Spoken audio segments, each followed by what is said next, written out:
Hello, Andrew Kolsky here with Stop My OCD and anxietyenders.com. Another version of our podcast today. We're going to be talking with Pamela Madsen. Pamela is a therapist counselor who works in a lot of the areas that we talk about here on the podcast. So, Pamela, welcome to the show, and please introduce yourself.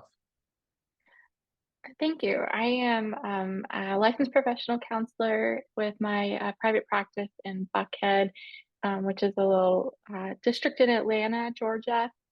I work with adult individuals and couples both, and the focus of my practice tends to be like overachievers and perfectionists, and where their trauma experiences might intersect with anxiety disorders, post-traumatic stress, substance use and eating disorders, as well as OCD. Wonderful, wonderful. Yeah, these are, when you and I had a chance to talk previously, I was saying, all of these areas that you work in are so important and a little bit unique from the standpoint that they each have their own set of learning that you have to do to be able to work with them. And that's why I'm excited to talk to you, because you have all of this different knowledge. So can you tell us, how did you get into those particular areas as opposed to doing something else in counseling? Well, my clinical training, I did an adult diagnosis long-term residential treatment center for substance use. And so in that facility, individuals would come and live for a year. They'd been there, they come to a long-term treatment facility like that after they've usually tried like everything else, right? And so there's usually a secondary diagnosis or something that um, also perpetuates and supports the longevity of the substance use disorder. And so I learned a lot about, working with different kinds of pathologies. What was interesting, though, in hindsight, is watching once we took away the ability to use substances to manage emotions. Throughout the year, there are almost all the individuals would develop an eating disorder, be it orthorexia, anorexia. There was not as, I mean, weren't able to suss out any bulimia at the time. And I wasn't working in eating disorders at the time. So I wasn't aware that it was going on. It just like, oh, these guys are getting so healthy and working out all the time and eating really specific foods. And um, so that's kind of where I saw these things started to intersect. Mm-hmm. And so also in that capacity, I worked with individuals that had OCD. Everyone there had anxiety. So one of the things that goes along with substance use is depression. And to me, I can see the overlap in that how each person uses process addiction, so eating disorders, or substance use disorders, or perfectionism and rituals to provide reassurance and manage their emotional distress. Mm-hmm. Mm-hmm. Wow. Well, so it's actually, this conversation, as we talk about the substance use disorder part, is somewhat timely in that Matthew Perry, the star from Friends, the star that played Chandler. I was listening to a story about him today, and at the time of this podcast, he just passed away like 2 days ago. And I heard on the story that he had spent like $20 million of his own trying to recover from substance abuse. And I thought, that's a tremendous amount of money, and he still struggled for years and years. So it's such a difficult area for people to have to deal with. And then when you talk about sort of the co-occurring disorders and things that happen, I'm curious, do you have any sort of experience between teens versus adults when dealing with substances? Like what differences or similarities do you see? Well, the population I work with are usually like high achieving adults and some older adolescents. What you see in adolescence, there's a big difference between like experimentation or substance misuse versus substance abuse disorders. Um, I saw teenagers have tried alcohol use, right? A lot of them have tried vaping, a lot of them tried pot, even trying some more addictive substances is not necessarily problematic. In fact, in the treatment center I worked in, all of them had a pornography addiction as well as a cannabis use disorder.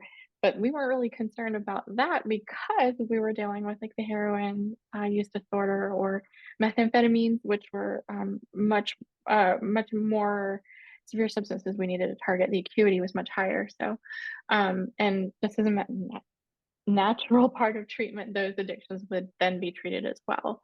Mhm. Um, but what I see is like often teenagers, like when I think about what young folks are dealing with today, the pressure I see just on my own two daughters for achievement and perfection. It's really difficult to get into college here in the state that we live in.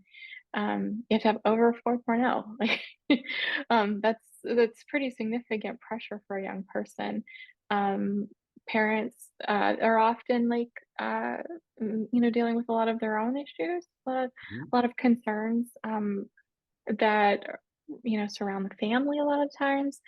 There's a lot of pressure on social media for achievement and image management. And so teenagers are often dealing with an escape hatch is what they're looking for from the pressure cooker they're growing up in. Not to mention like, the emotional maturity, not really being present to understand, their own mortality. Mhm. So, experimentation isn't really something that is problematic. What you want to be watching for though are other risk-taking behaviors, and so that's teenagers. Now, adults use substances to manage their emotions on the regular, right? So, um, if a lot of people that work in finance have to stay up pretty late, and so they might be doing cocaine at night, so they can stay up as well as drinking a lot of alcohol and drinking a lot of coffee, Mhm. um, just to balance it out. They have to have like, a stimulant and a depressant, so that you can go to sleep and constantly trying to find that middle ground. Also, something I've noticed is adults with ADHD sometimes medicate themselves with with caffeine, or they might purchase prescription medications off black market rather than consider that they have a diagnosis for ADHD. There's just a lot of stigma and shame around mental health. It's getting better, but oftentimes we just see people kind of being creative pharmacists for themselves, and the substances that they acquire. And sometimes they do land on the right combination that they can get by or perform well. But the end goal being that we can deal with some of the emotional traumas or physical traumas they might have experienced along the way, so that they can cope without them. Right, right. Well, it's as you were talking, I was thinking of some of my own clients, throughout the last several years, and how their stories kind of relate to what you were describing. And in my training, I learned early on. I knew it, but I never thought about it. Which is, people do things for a reason. So it's always like, so what's the reason that they're doing whatever the behavior is they're doing? And like you said, a lot of people, I think, turn to substances, whether you're talking caffeine or whether you're talking heroin, whatever it may be, as a way to address a particular issue or issues that they're struggling with. And it's something that they have found to at least try to see if it works. Now, for some of them, they'll say it works, for some of them it doesn't. But ultimately, it's because they're not aware of other options.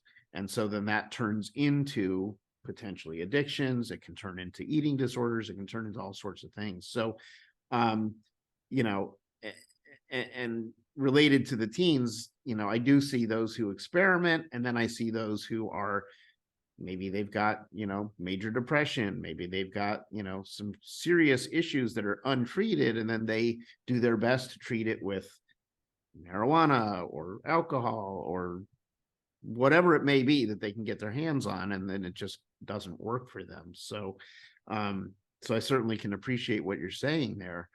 What about, so eating disorders is obviously a big issue out there for people, and because you're doing a lot of work with that, what would you say would be sort of the primary triggers for eating disorders? Is it is it like one particular path, or are there multiple different things that may lead to an eating disorder? Well, gosh, there are a lot of different paths. I think we're all fully aware of like the social pressure of image focus, right? So that aside, though, I think that one's fairly obvious, right? Mhm. That one aside, emotional neglect tends to be what I think when we come down to it, probably uh, the strongest indicator of like a future pathology. So that might be, parents that are critical, um, that coming from parents that are overworking or overachieving, um, that perfectionism being where people strive to be at. What the emotional attunement missing and that emotional neglect though is, um, parents, if they could do anything like the most important piece of parenting, I would say, is teaching your children to label their emotions, Mhm. right? And so when a parent isn't attuned, they can't see their child is upset and say, "You look scared," or or "You seem lonely." Teaching them the emotional uh, language. That way, once you teach someone to label their emotions, they can usually then titrate down to what they need instead, right? And so what I hear a lot is from like my older teens that I work with is, I just feel bad or I feel upset. And good and bad are judgments. Those are not emotions. So I'll hear that and I'll say, I get out of feeling well. I'm like, okay, well let's sort through this and figure out like what you are feeling. And a lot of the times it's something much more complex. But if you only feel good or bad, right? If you feel bad, what might you do? Well, things that work well for you. So that might be taking control. If I feel like things are out of control in my life, I can control what my grades are and the size of my butt. Okay, so I won't eat, right? Or I feel bad and chocolate always makes me feel better, right? Chewing and swallowing actually produces some neurotransmitters in our body that bring on a lot of satiation, right? And most people do like sugar. It does quickly give you a sense of relief and happiness, which is why we're one of the very few species that can see color and taste sweet, right? So we're driven to eat sweet, colorful food. And so you have someone who doesn't know how to label and manage uncomfortable feelings. And they're using the only skills they have, the only skills they know how to use, right? And so it only makes sense that they would go to those. And so that's really the core of my work is, so yes, you've been using these skills like to manage some really uncomfortable feelings, be it substance use or like rituals in connection with OCD um, or an eating disorder behavior. And so we're going to develop some other coping skills and then we're going to track these and back off of them and then start working on like that emotional attunement, working on the attachment injury part. And hopefully eventually they can move on out of treatment. Wow. So, do you find that in the case where you're working with a teen who's living at home with, their parents, and the parents are pushing for the perfection, and the parents, they have their own well-meaning, they want their child to succeed, they want their child to have a good life, the parents are working hard to do what they believe is best, but sometimes that can kind of backfire and turn into the issues you're talking about. But when you start working with that client and uh, start to educate sort of the client and then the parents, do the parents pick up on it? Do they understand what's going on, and do they kind of get on board, or do they struggle with it? The parents and working with teens is it's really a complicating factor, right? If a lot of times the behavior started in the home, it has to do with like some of the conditions going on in the home.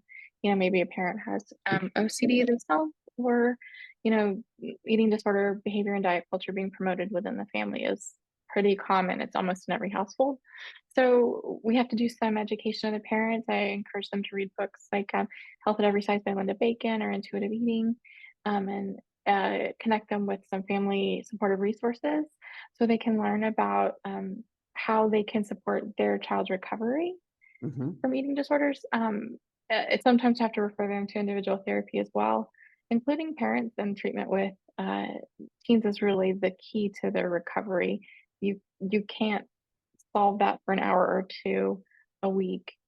You have to have the family support at home. They have to have the buy-in, or else, like, if they want their child to focus on diet and exercise, they're not going to be supporting their meal plans.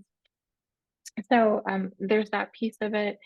Um, Parents love their children desperately, even the ones that are really pushing their kids. It really comes from a desire to promote future safety for their child, right? Mhm. Financial security and education. They want them to choose a partner that's successful and can care for them. They want good things for their grandchildren. All of it comes from a real place of love. And what they're looking for is safety for themselves so they don't have to worry about their kid. And so helping them uh, develop a balance of that is pretty key, but also under a lot of people like split or vilify like the parents. Like, oh, they'll label them a narcissist or whatnot. But all of these parents wake up first thing in the morning and do love their children. Mhm. Yeah. Yeah. No, and that's what I was saying is that, it goes back to everyone does something for a reason. And so many times, whether it be a parent-child relationship, whether it be a spousal relationship, in many cases, one or the other or both are trying to do things that they perceive as the right thing, the good thing, the best way forward. But sometimes they miss the connection of how that lands with the other party, and then that leads to conflict, and then you have this you know lack of understanding of why is this a conflict. I'm trying to do this good thing, and then it just sort of blows out of proportion. But um you know so when we look at the eating disorder perspective from adults versus teens, so now you've got an adult who is living on their own or living with a spouse or whatever it may be. They're not with their parents. And do you find that adults develop eating disorders in adulthood, or is it something that carried over from what they dealt with as a child, or is it just different in every case? A lot of those behaviors originate in like adolescence, but maybe don't become more clinical level some until adulthood.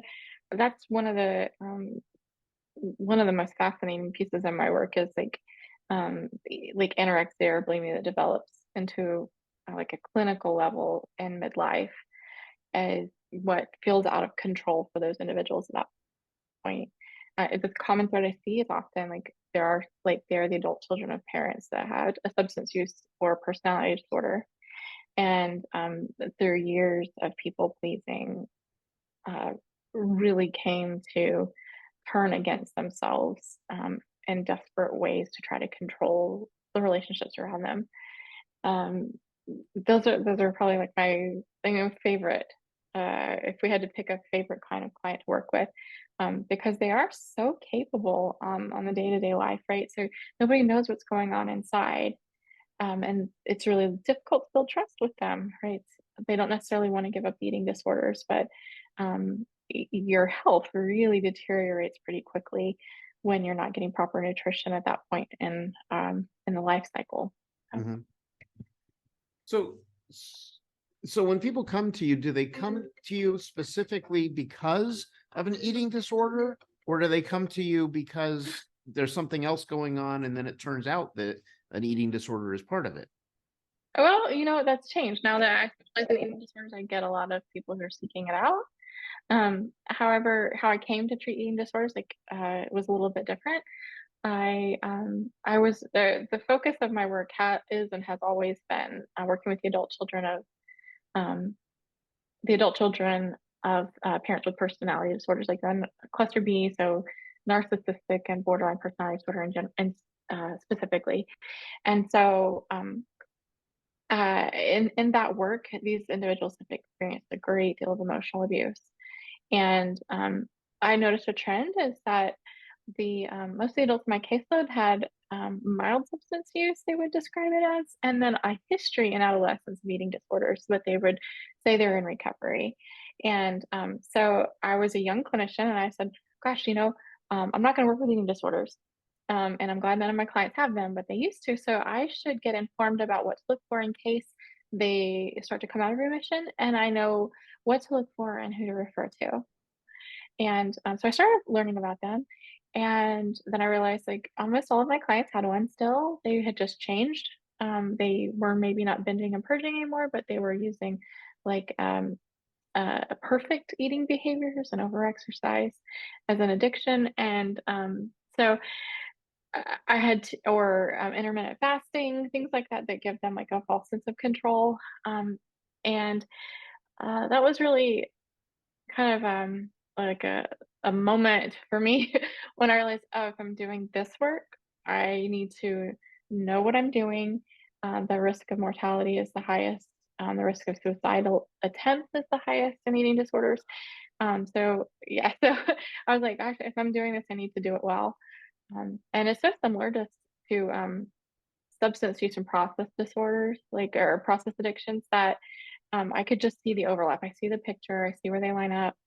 And so keeping clients from hopping from one to the other, you don't want to do it like whack-a-mole, it just keeps moving around. Right. But for me, it was just noticing, I think my clients are already struggling with it. So I have to be expert level on that, right? Um, so now they do come to me specifically for eating disorders. I'm pretty involved in the eating disorder community here in Atlanta and among professionals that also treat eating disorders. I don't really know any of the others that in the metro that treat couples as well. So I have a lot of couples that have an eating disorder Wow. in one of the individuals, which is kind of fun work. It's nice to shake up the day every once in a while and do a couple. And but I think mostly if I just like titrate it down, it is that thread of like the emotional abuse in early childhood that just really pulls them all together. The attachment injury, right? Yeah, I mean, it's fascinating to because I don't work with eating disorders, and it's interesting to learn all this from you. It's kind of scary. Like you probably do work with eating disorders and don't know it. True. That's very true. Well, you piqued my curiosity when you just talked about the couples part. When you talk about couples and eating disorders, are you referring to both members having an eating disorder or one person having it and the other trying to deal with it? Tell me more about the couples work.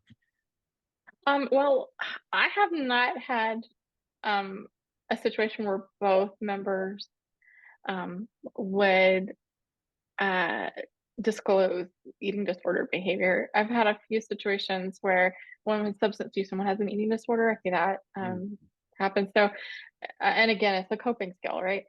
So, but we're funny in this society where we view one through a moral lens more so than the other. So that creates like a power differential in the relationship of who's more wrong and their coping skills. So balancing that's pretty important. But so I really only treated one, and that work is again just teaching emotional attunement. And then you also take like a family-based approach in that where how can this partner support the partner that has the eating disorder diagnosis or in mealtime. We plan ahead for like family holidays, just teaching how to use language that makes it safe for both of them to have feelings, share them. So much about couples therapy is skill building. Mhm. Wow. So in terms of success rates, if someone is listening to this podcast and they think or realize that maybe they have an eating disorder, for example, what would someone like that expect to have to do in therapy? Like how long would they expect to be in? What would they be looking for? What type of goals would they be looking to achieve? Well, eating disorders involves like a multidisciplinary approach. So there's medical concerns. Um, if someone's been in eating disorder behavior for a long time, they're going to have um, some consequences to their physical body. We usually include a dietitian in treatment as well. Often there's a psychiatrist and as well. We have to have medication management, someone that's real specific to eating disorders. So I have a network of professionals I like to refer to because most medical professionals are not health at every size aligned and may promote eating disorder behavior if they don't realize um, what they're working with, right? So um, that particular diagnosis requires at least evaluations from each of those lenses. And then we can move forward from there. Group support is recommended, and that might be through like a skills building group, depending on the diagnosis. So we might target bulimia with dialectical behavioral therapy or anorexia with radically open dialectical behavioral therapy group skills training. And then individual therapy, usually once a week, until we can reach a time where they've got sustained recovery and appropriate skills to manage in between sessions. So unfortunately, eating disorders is a long process of recovery because there's so many facets and issues to attend to. And treatment can be very successful, but there's usually a lot of time of lived ambivalence where they kind of go back and forth. Right. Wow. Wow. Yeah, it sounds like there's certainly a lot involved for the patient, a lot that's going on for them that they're having to work through and, kind of synthesize as they go through the treatment process. You mentioned something else before too that also kind of caught my ear, which was the intermittent fasting. And I know that that's sort of a thing these days that you hear people talking about of, oh, I'm losing all this weight because I'm doing intermittent fasting and all these things. What experience have you had with that? Do you see that as a good thing, a bad thing? Does it lead to eating disorders? Tell us your experience. Um, well, it can lead to eating disorders. It's kind of a good introductory behavior of like, here are some really rigid rules, right? And you can only eat from these certain food groups within these hours. And so you may have to begin by ignoring hunger cues, which is your body saying, hey, blood sugar is low, stomach is empty, and we're going to start having some difficulty here. The brain, when it goes into starvation, cannot function properly. It uses only carbohydrates, as well as neurotransmitters like serotonin are produced in the gut, uses carbohydrates to transfer it up to the brain, energy, right? So if you start with intermittent fasting, you might see like weight loss, but you also have brain fog often, right? Eventually your body will stop sending hunger cues. That's not a good thing. That's a loss of something called interoception, which is awareness of what's happening inside the body. It takes a while for hunger cues to come back for someone who's been in restriction like that and eating disorder treatment. It can take a really long time. And there's GI outcomes too, like gastroparesis is pretty common. I was talking with some dietitians on Friday, and they said not everyone with gastroparesis has anorexia, but everyone with anorexia has gastroparesis. Oh, So wow. yeah, so you have like immediate outcomes that are not favorable in the GI tract. And so if you could eat for both nutrition and pleasure and enjoy movement, right? Choose exercise and physical activity that is both for fun and health, and eat when you're hungry. Eat a variety of foods. We call this intuitive eating. That's kind of the goal. Fewer rules, fewer rituals. Right. Well, and that goes back to what you were talking about before. I can certainly think back to patients that I've had that explained during their childhood, they had very strict rules because of their parents giving them very strict rules. And then some of the the harder cases to hear is where the parents maybe didn't use the most appropriate supportive language when the child had issues with weight or whatever issues it may be. And then the child ends up feeling bad, traumatized, and all the things that you were describing. I am curious. I've been doing a lot of research myself lately about sleep disorders. And I'm curious, do you see, especially with the patients with any sort of eating disorder, does that impact their sleep? Yes. Gosh, that's we have a sleep nutrition cycle that's incredibly important. But what you see is when someone is in starvation, the brain goes into worry. I mean, this is going to create anxiety because the brain is like, I'm starving, so we're going to start worrying about everything. So you're uh, staying up late worrying, not getting enough sleep. So you're also not going to get the REM sleep that's going to produce the serotonin and dopamine that's going to lower the anxiety. So it just gets into a really nasty cycle. Mhm. So they will have insomnia. You might even wake up hungry in the middle of the night.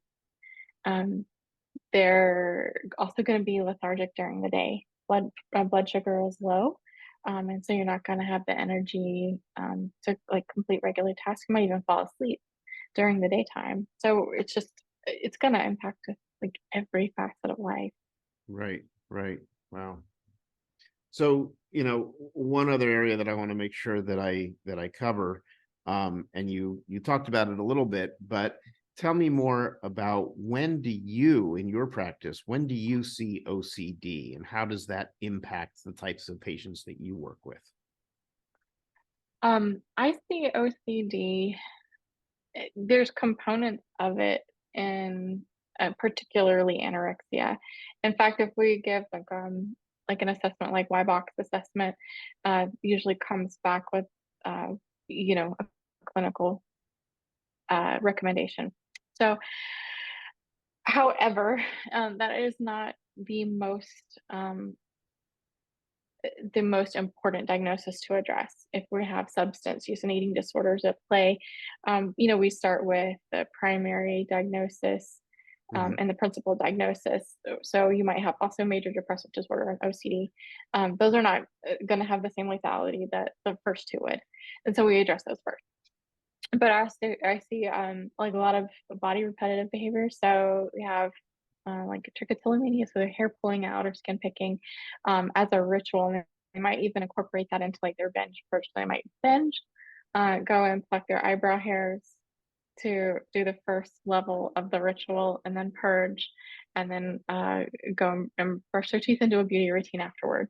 Um, and it becomes this entire like ceremonious engagement. It might take Mhm. a lot of time up, right? So what we'll do is address that in with the emotion regulation. The triggers are going to be the same, right? They're the same the trauma triggers that we're going to trigger any kind of emotional dysregulation, and then giving them more supportive therapies after we get the eating disorder control to address the OCD. I usually use ERP at that point. Look, it's got a little visitor here. Wow. Thanks. Does your cat participate in therapy at all? Basil does help.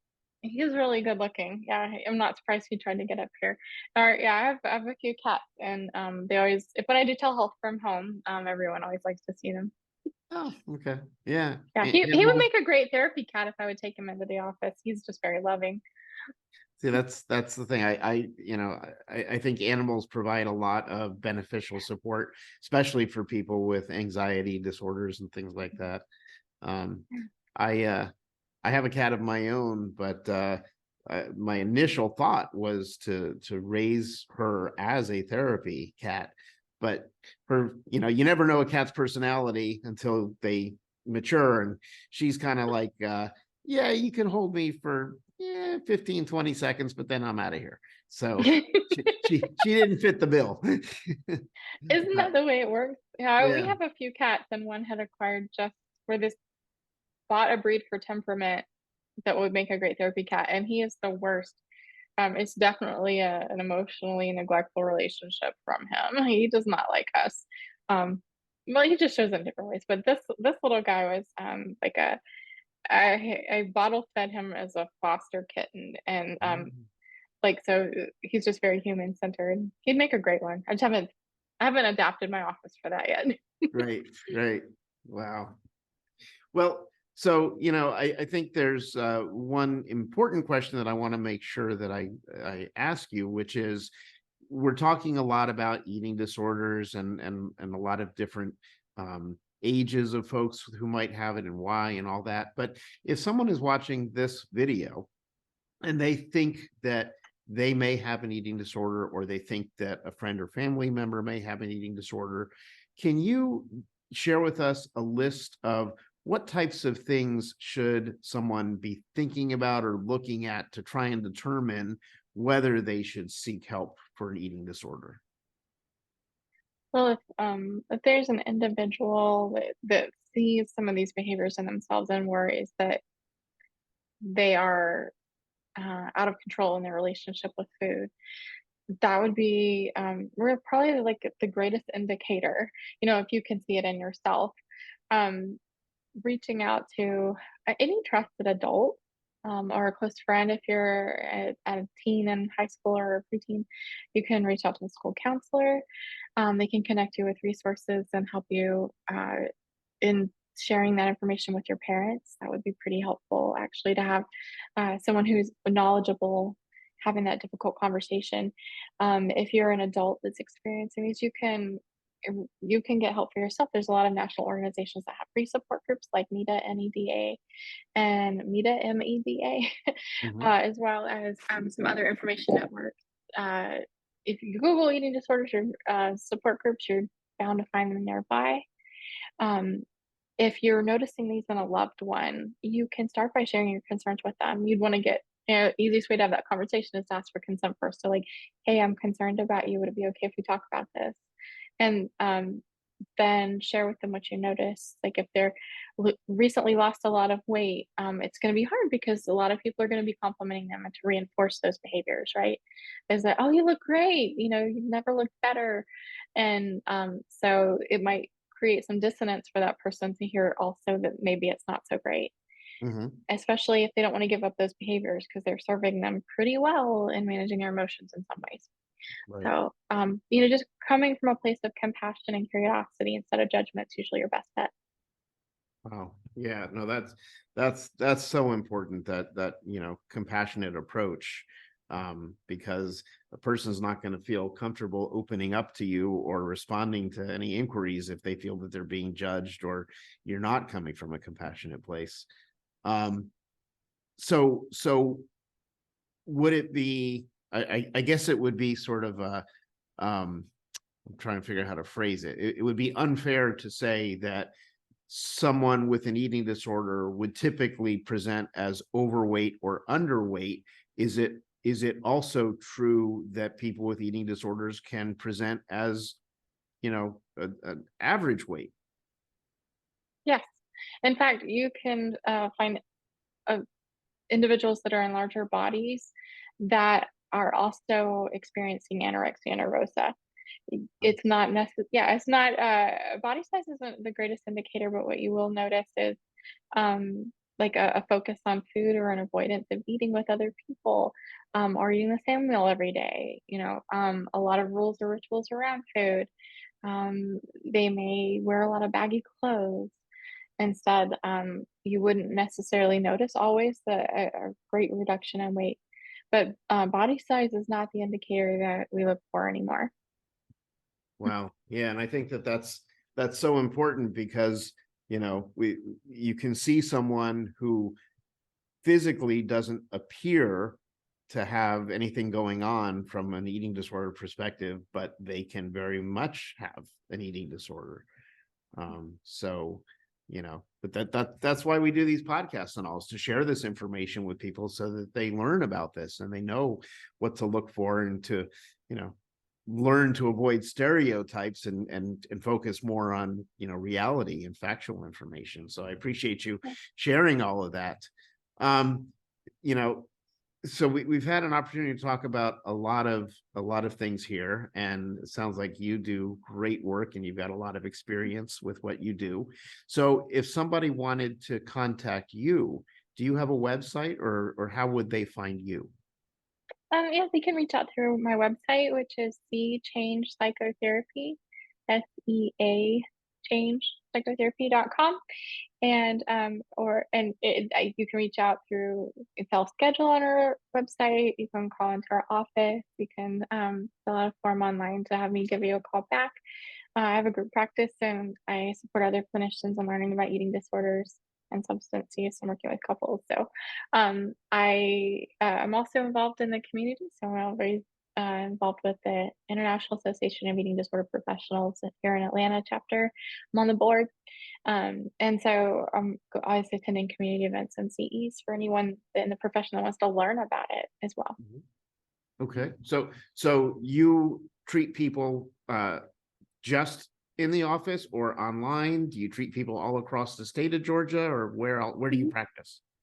I do both. It's really like client's preference. Some people I've never met in person, and others I do a hybrid. Some people only want to be seen in the office. If someone that's experiencing an eating disorder, I do like to see them or get in close contact with a physician who can have eyes on them. We have to make sure that we are getting some objective data about their body size. It's really important. So I see clients all across Georgia. Rural areas aren't well served in eating disorders, unfortunately. Mhm. I also see clients in Florida. I'm able to practice there. And probably after the first of the year, I believe we have the interstate compact will be approved and I'll be able to practice in most states, I think, at that point. But probably the better option is if someone is in a different state, but they're looking for support. I really like to support clients with matching them with a provider in their area that is also skillful. And so I spend a fair amount of time helping collect referrals and connecting people with the right fit because I'm not the right fit for everybody. But my responsibility is to help find the right match. Right. No, I Yeah. appreciate that. And that's great news. So, so for those people that are watching this podcast, if you do want to reach out, definitely reach out to Pamela, and regardless of what state you're in, because she'll help you find the right person. Um, Yeah. so It's so so hard to reach out for support. It takes so much courage, and I always think about that anytime someone reaches out, even in an area that I can't help them, where I can't legally practice or it's something outside of my scope. And I think how often I've heard like I reached out, nobody called me back, and I kind of commit to not letting that be the situation with anyone that reaches out to me. yeah, yeah. No, that is something that I think almost all therapists hear commonly. And I think it's because there's a lot of therapists that are, you know, booked and they don't have openings and they just don't have the time to get back, which is, Yeah. I don't, uh, my own opinion is I get back to everybody. I think it's Mhm. just the appropriate thing to do. Um, but yeah, it's a field that's in demand. So. Yeah. But Pamela, thank you so much for taking the time out of your day and taking time away from your patients to meet with our audience and talk with them and educate them. I think this is anytime we can educate people about different mental health issues, I think it's super important. Making sure that we're giving them credible, valid information so they can get the type of help that they need. And it's with people like you who are giving your time to help me spread the word, and I really appreciate you taking that time. Thanks, Andrew. Thanks for having me. Sure.